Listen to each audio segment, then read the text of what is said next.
하나님 말씀은 시편 82편 1절에서 8절까지 말씀입니다. 제가 봉독해 올리도록 하겠습니다. 하나님은 신들의 모임 가운데서 서시며 하나님은 그들 가운데서 재판하시느니라. 너희가 불공평한 판단을 하며 악인의 납보기를 언제까지 하려느냐. 가난한 자와 고아를 위하여 판단하며 곤란한 자와 빈궁한 자에게 공의를 베풀지며 가난한 자와 궁핍한 자를 구원하여 악인들의 손에서 건질지니라 하시는도다. 그들은 알지도 못하며 깨닫지도 못하여 허감 중에 왕래하니 땅의 모든 터가 흔들리도다. 내가 말하기를 너희는 신들이며 다 지존자의 아들들이라 하였으나 그러나 너희는 사람처럼 죽으며 고관에 하나같이 넘어지리로다. 하나님이여 일어나사 세상을 심판하소서. 모든 나라가 주의 소유이기 때문이니이다. 아멘. 좋은 아침입니다. 오늘 본시는 부정부패로 인해 사회 정의가 무너진 세상에 대해 경고하는 시입니다. 특히 재판 자리에 앉은 권력자들을 향해 말이지. 같이 살펴보면서 세상 가운데 살아야 하는 그리스도인의 자세와 역할은 무엇인지 한번 공부해 보도록 하겠습니다. 1절입니다.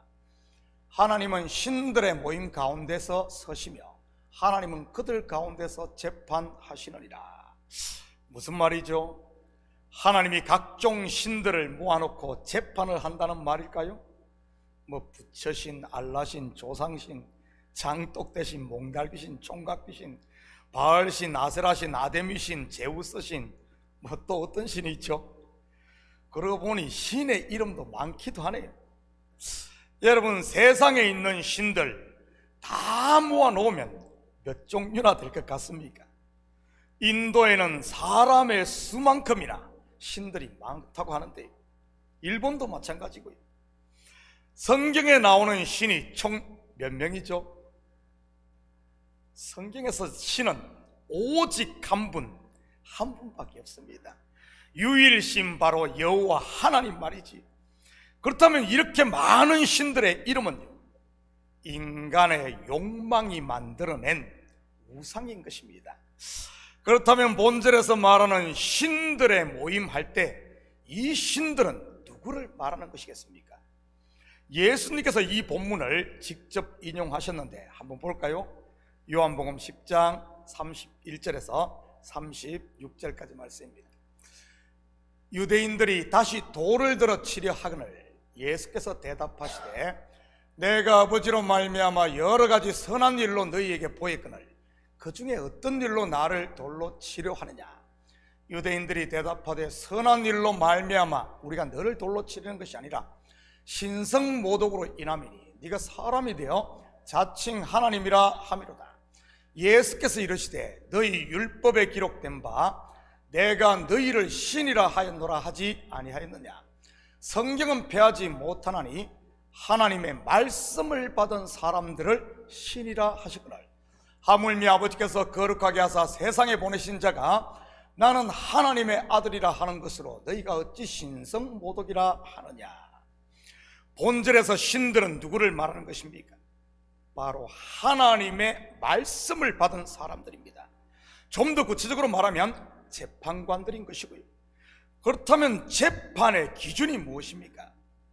하나님의 백성인 이스라엘에게 말이지. 바로 하나님의 말씀인 율법입니다. 재판관들은 하나님의 율법을 집행하는 신의 대리인 역할을 했기에 신들이라고 했던 것이고요. 여러분에게 묻겠습니다. 그렇다면 이 시대 하나님의 말씀을 받은 사람이 누구입니까? 바로 저와 여러분인 것입니다. 성도들 말이지. 신들, 그러니까 좀 거시기 합니다만 사실입니다. 본시 6절로 다시 말하면 지존자의 아들, 곧 하나님의 아들인 것이지요. 6절을 볼까요? 내가 말하기를 너희는 신들이며 다 지존자의 아들들이라 하였으나. 그런데 문제가 무엇입니까? 2절입니다. 너희가 불공평한 판단을 하며 악인의 낫 보기를 언제까지 하려느냐. 여러분, 재판관이 판결을 내릴 때 무엇을 기준으로 내린다고 했습니까? 바로 법, 곧 율법인 것입니다. 그런데 당시 재판관들은요, 불공평한 판단을 하며 무엇으로 기준을 삼았다는 말입니까? 하나님의 율법 말씀이 아닌 자기 유익에 따라 판단을 했다는 그런 말입니다. 이것을 신학적인 의미로 재해석하면 무엇인지 볼까요? 마태복음 7장 3절에서 5절입니다. 어찌하여 형제의 눈 속에 있는 티는 보고 내 눈 속에 있는 들보는 깨닫지 못하느냐? 보라, 내 눈 속에 들보가 있는데 어찌하여 형제에게 말하기를 나로 내 눈 속에 있는 티를 빼게 하라 하겠느냐? 외식하는 자여, 먼저 내 눈 속에서 들보를 빼어라. 그 후에야 밝히 보고 형제의 눈 속에서 티를 빼리라. 바로 자기 눈에 있는 들보인 것입니다. 요즘 언어로 하면 색안경을 끼고 보는 것 말입니다. 이 들보 또는 색안경, 어디로부터 온 것이겠습니까? 바로 자기의 마음으로부터 나온 것입니다. 여러분, 검은 색안경을 끼면 분명 세상이 다 검게 보일 것입니다. 파란색 색안경을 끼고 있으면 다 파랗게 보이고요, 내가 탐욕의 색안경을 끼고 보면 세상의 모든 사람들이 전부 탐관오리로 보이지 않겠어요? 지금 여러분이 보는 세상은 어떻습니까? 여러분이 보는 교회, 여러분이 보는 형제 자매들은 전부 죽일 놈, 사기꾼, 도둑놈으로 보입니까? 왜죠? 바로 내 속에 죽일 놈의 색안경, 사기꾼의 색안경, 그리고 도둑놈의 들보가 있어서 그런 것 아니겠어요? 세상에 그렇게 보이고 형제가 그렇게 보인다면 어떻게 하겠습니까? 바로 내 눈에서 들보를 빼야 하는 것입니다. 잠언에도 같은 의미의 말씀을 하고 있지 않아요? 잠언 27장 19절입니다. 물에 비치면 얼굴이 서로 같은 것 같이 사람의 마음도 서로 비치느니라. 무슨 말입니까? 내가 형제를 판단하는 그것이 결국 내 속에 있는 색안경이라는 말입니다. 손가락에 가시가 박혀 있으면 어떻습니까? 그냥 그대로 있을 때는 가시가 있는지 없는지 전혀 알 수가 없습니다. 그런데 살이 그곳을 스치면요, 까칠까칠 하면서 아픕니다. 그러면 보통 우리는 어떻게 생각합니까? 자기 손에 있는 박혀 있는 가시는 생각지 않고 그 손을 스친 다른 쪽에 가시가 있는 것으로 생각지 않나요? 손이 왜 이렇게 거칠어 하면서 말이지. 그런데 알고 보면 정반대인데 말입니다. 저는 우리 식구들이 하나님께서 우리에게 복으로 주신 공동체를 통해 먼저는 자기를 살피고 내려놓음으로 그리스도의 신부로 아름답게 준비될 수 있기를 축복합니다. 3절 4절입니다. 가난한 자와 고아를 위하여 판단하며 곤란한 자와 빈궁한 자에게 공의를 베풀지며 가난한 자와 궁핍한 자를 구원하여 악인들의 손에서 건질지니라 하시는도다. 율법에서 하나님은 자기 백성들에게 세 종류의 사람들을 꼭 돌보라고 명령하십니다. 바로 고아와 과부 그리고 나그네입니다. 그리고 한 부류를 더 추가하면 가난한 자이고요. 그런데 영적으로 보면 이들이 누구인 줄 아십니까? 바로 다름 아닌 저와 여러분이었던 것입니다. 사실 예수님께서 친히 이들을 돌보셨던 것이고요, 아버지가 없던 고아와 같은 우리에게 하나님이 참 아버지가 되어주셨고, 율법의 남편이 죽은 우리에게 참 남편 그리스도 은혜의 남편이 되어주셨습니다. 집이 없던 나그네인 우리에게 영원한 하늘집을 주셨으니까요. 그리고 심령이 가난한 우리를 부유케 하셨고요. 여러분, 그렇다면 이제 우리가 어떻게 이런 사람들을 돌볼 수 있겠습니까? 그것은 말씀을 받은 자, 곧 복음을 들은 자로서 그 복음을 전함으로인 것입니다. 왜냐하면 이 복음이 고아에게 아버지를, 과부에게 남편을, 홈리스에게 하늘집을, 그리고 가난한 자를 부유케하니 말이지.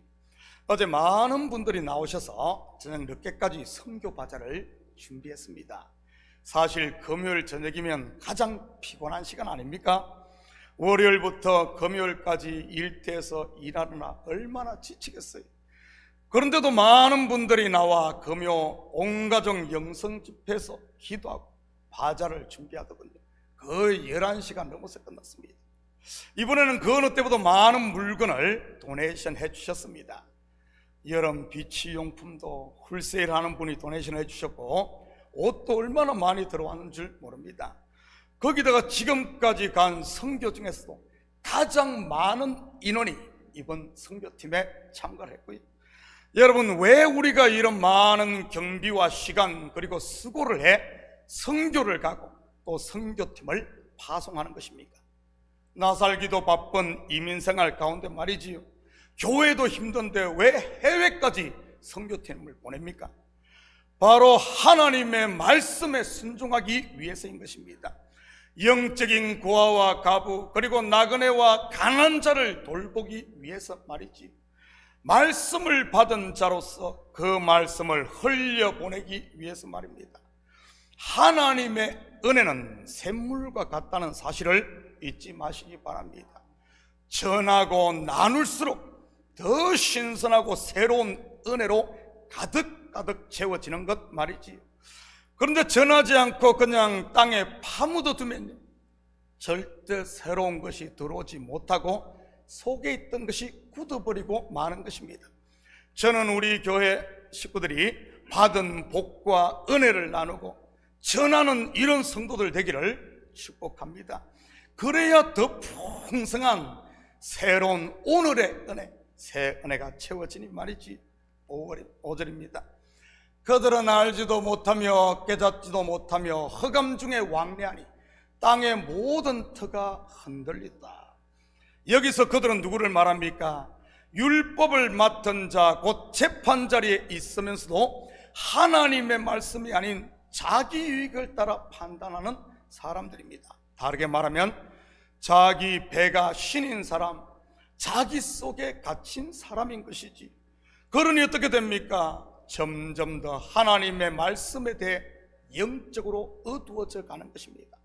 그러다 보니 가는 곳마다 평안을 만들어야 할 하나님의 아들들, 신들이 잡음이 나게 되는 것이고요, 땅의 터가 흔들리는 것 말입니다. 저는 우리 식구들이 말씀에 나를 처복종시키는 순종하심으로 말미암아 가는 곳마다, 우리 식구들이 가는 곳마다 평화를 만들고 그리고 우리 마음에 평강이 있기를 축복합니다. 7절입니다. 그러나 너희는 사람처럼 죽으며 고관에 하나같이 넘어지리로다. 너희는 누구를 말합니까? 하나님의 말씀을 받은 자였지만 자기 유익만을 위해 사는 사람들, 다시 말해 옛날로 돌아간 사람들을 말합니다. 사도 바울의 표현으로 하면 성령으로 시작을 했다가 육체로 마치려는 사람들 말이지. 그렇다면 우리가 어떻게 옛날 곧 육체로 돌아가지 않을 수 있겠습니까? 그것은 바로 받은 말씀에 순종하며 사는 것입니다. 내 유익이 아닌 항상 말씀으로 판단하는 것 말이지. 여러분, 말씀 앞에, 복음 앞에 서면 나는 어떤 존재입니까? 하나님이 전적인 은혜로 구원받은 죄인인 것입니다. 그렇다면 그 말씀으로 다른 사람을 보면 그를 통해 나를 보게 됩니다. 바로 내가 저런 죄인이었지. 내가 바로 저런 죄인이었음에도 불구하고 하나님의 은혜로 구원받았지. 나 같은 죄인 살리신 하나님의 은혜를 다시 깨닫게 되는 것 말입니다. 항상 처음 앞에 서게 되는 것이지. 말씀으로 서로를 판단하고 말씀 앞에 서면 말입니다. 결국 그 사랑이 나를 살게 하고 형제를 살게 하는 것이고요. 사랑하는 성도 여러분, 오늘 하루도 다시 복음 앞에 서심으로 처음 사랑을 회복해 나도 살고 형제도 살고 교회도 살고 가정도 살고 이웃도 살고 이 세상 가운데 하나님의 살아계심이 선포되는 오늘도 하나님의 아들과 딸로 사는 이런 복된 하루 되기를 예수님의 이름으로 축복합니다. 같이 기도하십시다. 사랑의 아버지 하나님, 참으로 감사를 드립니다. 맞습니다. 우리가 하나님의 말씀을 받은 아버지 하나님, 하나님 눈에 보기에 이제는 영생하는 아버지 하나님 신들임을 알게 됩니다. 이제는 하나님의 아들들로서 아버지 하나님, 하나님의 아들답게 살게 하시고 말씀이 기준이 되어 아버지 하나님 내 삶이 정리되게 하시고 말씀으로 아버지 하나님 이웃에게 흘려보내므로 언제나 아버지 하나님 처음 사랑, 그 사랑 안에 은혜 안에 온전히 가는 저희들 되게 도와주시옵소서. 그래야 가는 곳마다 아버지 하나님 생명의 샘물 말씀을 흘려보내고 또 그 말씀이 우리에게 생명 양식이 되어 흉흉한 세상 가운데서도 감사하며 평강을 누리는 하나님 나라를 살게 도와주시옵소서. 감사드리며 예수님의 이름으로 기도드립니다. 아멘.